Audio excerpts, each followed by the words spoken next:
Anandpur बनखंड Ramchandrapur section Barang संरक्षित जंगल और पुराणा बांधगुड़ा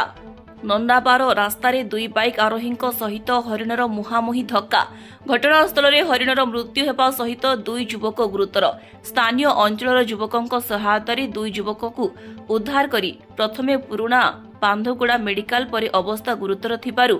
सेमानंकु कटक स्थानांतर करा जायछि। नंदाबार जाउथबा बेले देखिले आम पथरचुई पाखे जंगल मझिरे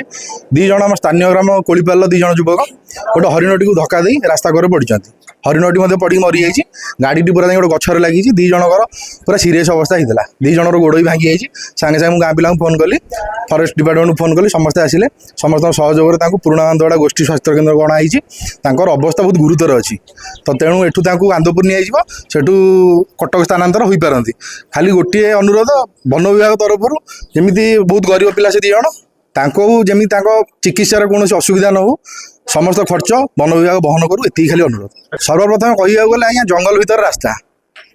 समस्त शिल्प को काम करने जाऊँ बहुत लोक ये जंगल भीतर जंगल रास्ता को दे प्लांट को जाऊँ जीविका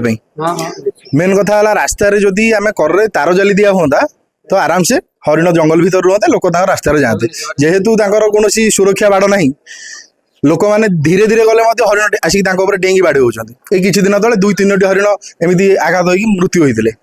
बहुत लोक भी आघात प्राप्त होती तेणुक वन विभाग खाली एति अनुरोध जे जंगल रास्तार दुई पार्श्व से जाली दे सुरक्षित रखु। अन्यपटे स्थानीय वन कर्मचारी घटनास्थल में पहुंची मृत हरिण को व्यवच्छेद पर स्थानीय साईकूल प्राणी चिकित्सा केन्द्र को पठाई सूचना मिली। आनंदपुर उपेन्द्र साहू रिपोर्ट स्वास्तिक न्यूज।